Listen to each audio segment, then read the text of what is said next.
Hey guys, Loki still creeping in the background, or in the corner here, but I have a lot more done on my Loki doll. I still need to sew down these, but he's got new legs. They are shorter than the other ones. And I also decided that the arms were also too long because oh, you can't really see it because of all the black. Loki wears way too much black. But yeah, especially when the hand is on here, it's too long of an arm. You know, it comes down way too far because, like, basically here is his crotch, and here is where, like, the wrist is on the original arms. So I am crocheting up new arms right now. But the main thing that I want to talk about today is Defy the Night. I finished it last night. I'm going to start the second one today. And, well, actually, I shouldn't say today because it's not actually Wednesday. This is Monday. But yeah, I finished it Sunday night. I am definitely starting the second one Monday night before I go to bed, and I cannot wait, and it's going to drive me nuts to wait until January for the third one. Just noticed my necklace is all turned around. Yes, this is my mythical necklace when they were selling them back in 2019. Yeah, 2019. Because this was one of my first pieces of merch that I bought from RettenLinksMythical.com. Not a sponsor. Anyway, so if you don't want spoilers for Defy the Night, skip this video. I will see you on Friday. But if you do want spoilers, if you want my thoughts on this thing, continue watching. So, like I said, it is a young adult fantasy setting, and the main characters are this girl named Tessa, who is something of an apothecary, or, you know, she has that, I don't know if that's the right term.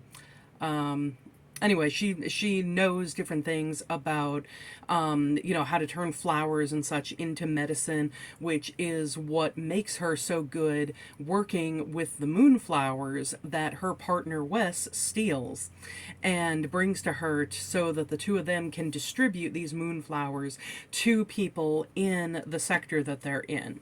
Because this kingdom is divided into different sectors, and there are really only two sectors that have these moonflowers that they're bringing to the palace. And, well, palace and royal sector, I believe.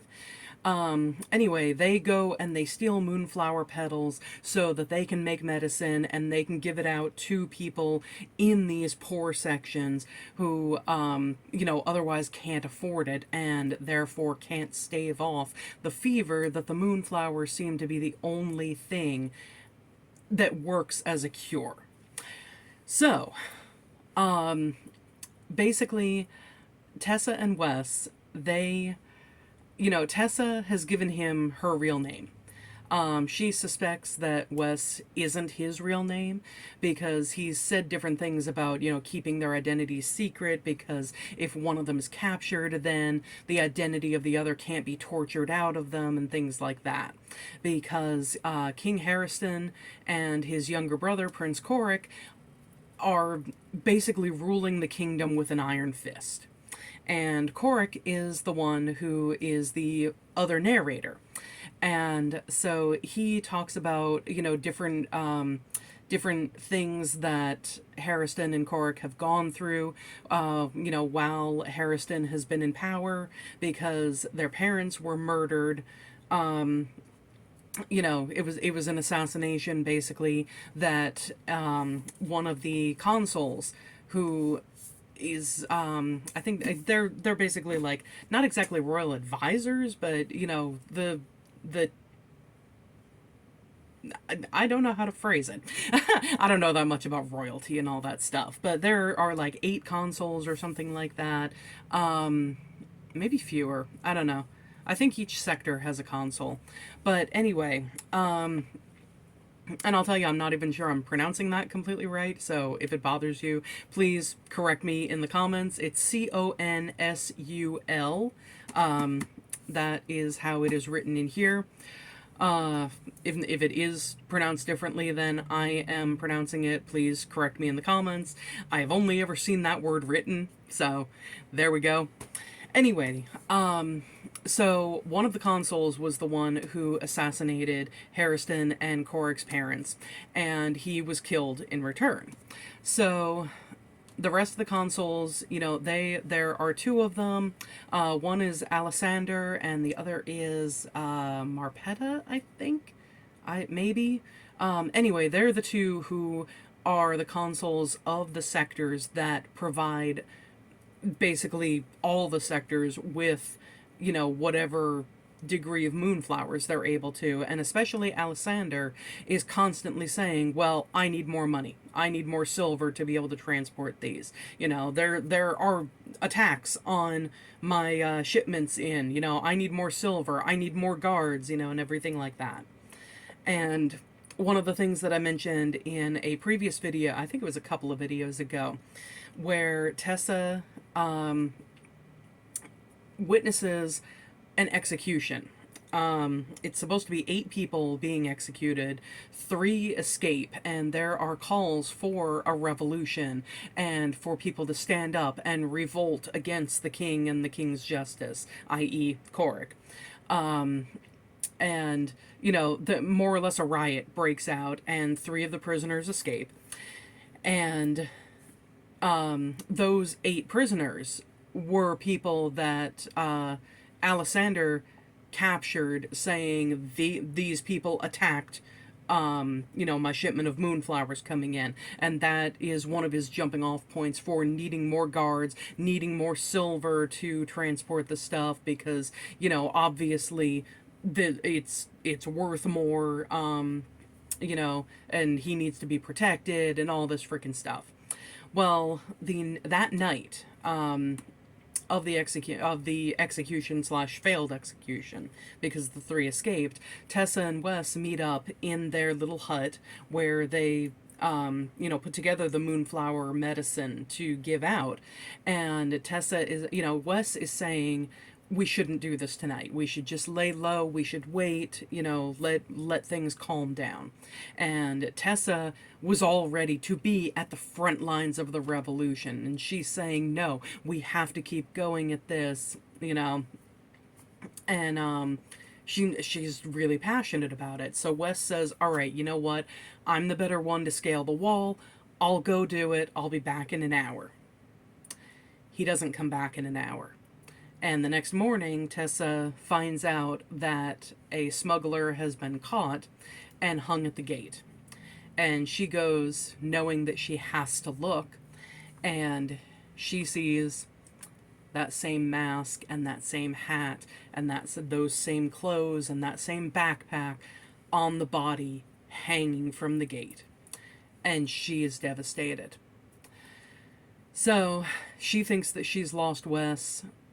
It's just a horrible time for her. And she has a job with a woman who is basically a charlatan. She's it's this setting fantasy equivalent to those pushy kiosk people at a mall. Who are always like, oh, this is going to do miracle things for your skin. And it's like, yeah, okay, sure. But there are plenty of people who still get sucked into buying the things. Anyway, so the one that she works for says that there has to be a run to the royal sector, and Tessa asks if she can do it. And she had earlier in the day screwed up on one of the things that she was making. She put too much of some crushed up flour in it or something like that, and ultimately, if put into a drink, it would have been poisonous. And she had swept it up and put it into her bag. Well, the woman she works for agrees, all right, you can take this, take it to the royal sector, drop it off, come back. Well, Tessa finds herself, walking around the royal sector and just marveling at the fact that they have such extravagance there, while there are other sectors that have nothing. And she finds herself, she takes a couple of wrong turns, and then she finds herself in front of the palace. And she has the thought, there's this stuff in her bag that is poisonous. And if she could find a way into the palace, perhaps she could kill the king. And so she actually does. She sneaks into the palace. And she's caught. They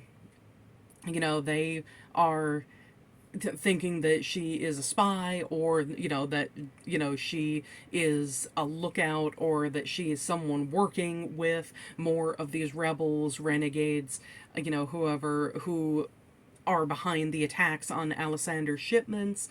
And so Harriston and Korik come by.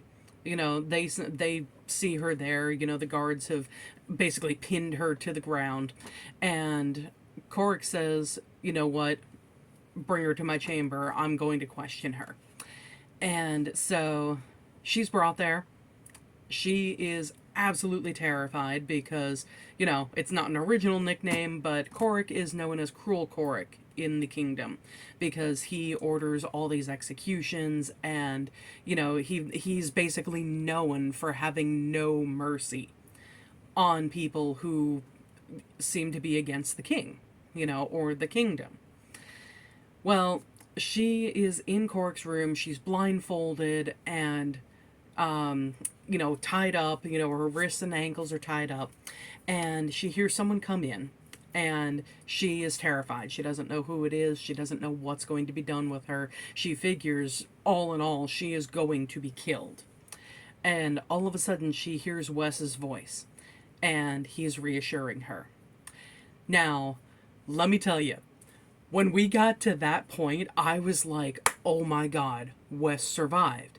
He must have, it must have been an alternate body, and Wes dressed said body in his clothes, and that's what got strung up, and that's what Tessa saw, and there we go. Like, oh my God, he's alive. Maybe he's sneaking around the palace. Maybe he's one of these rebels. Maybe somehow he hasn't been caught. And then, and like I said, if you do not want spoilers, do not go beyond this point, because holy crap, we find out that Wes is Prince Korik. He has been seeing these different things happening in the kingdom, and he has been escaping the palace any nights that he can for the past several years, and helping Tessa with distributing the Moonflower medicine to people who weren't able to afford it themselves. And she is pissed when she finds out. And, she has such a hard time reconciling, the outward cruelty of Korik and how kind and gentle and helpful Wes was. And, oh my God, I love Brigid Kemmerer, how she does these characterizations, because sometimes you want a bad guy to just be bad. You don't want some tragic backstory kind of thing, and like, oh, okay, that's why he is the way he is, I understand it. Like, sometimes you don't want sympathy for who you perceive to be villains. And then other times, you want all of those shades of gray in there. You want the moral ambiguity of this guy who knows that he has to be a hard ass to be taken seriously in this kingdom. But on the opposite side, he hates having to fulfill that role, because he knows that ultimately it's not doing anything good. And that's what this is. That, oh my gosh, you watch Korik go from someone who, you know, is perceived by Tessa and other characters as this complete hard ass who shows no mercy. And then, especially, you know, like I said, Korik is the other one who narrates chapters, and you see how much that weighed on him and how much he didn't want and doesn't want to be that, but he doesn't think he can be anything else because he saw his parents be kind, benevolent rulers and get assassinated for it. So, yeah, Tessa gets captured, and you find out that Korik is Wes. Ultimately, pretty quickly, I think maybe, let me see. Yeah, so it's chapter 13, so about 100 and... Okay, yeah, so about 120 odd pages into the book, and I think the book is 400 something. Yeah, book is 443 pages. So about a quarter of the way in. You know, you find out the whole thing with Tessa and Wes / Korik. But the rest of it, you know, you find out more about the rebels. You find out, well, I was sure that Alexander was plotting something as far as, you know, the attacks on his shipments and stuff like that. I was sure that he was behind that. And we haven't fully discovered what was going on with him. Yeah, I'm sure there is more to discover in the second one, and then possibly the third. But yeah, he was behind the attacks.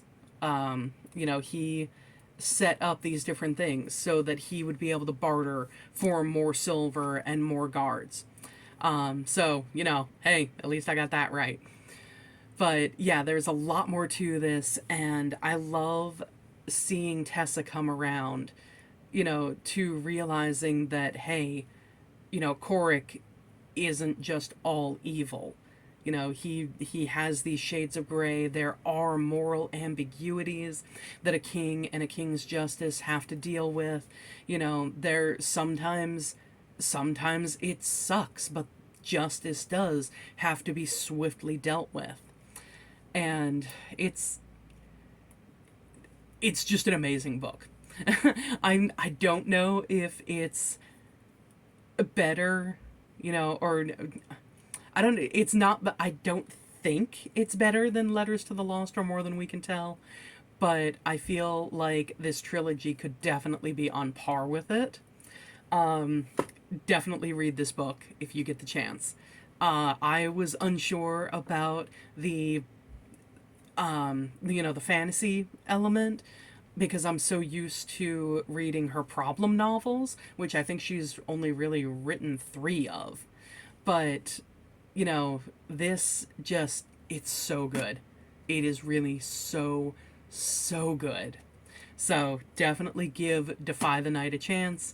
The second one is called Defend the Dawn, and the third one is called Destroy the Day, and it comes out in January of next year, which kills me, but I cannot wait to read it. So yeah, anyway, thanks for watching my long-ass ramble about all this, and I will see you next time, guys. Bye.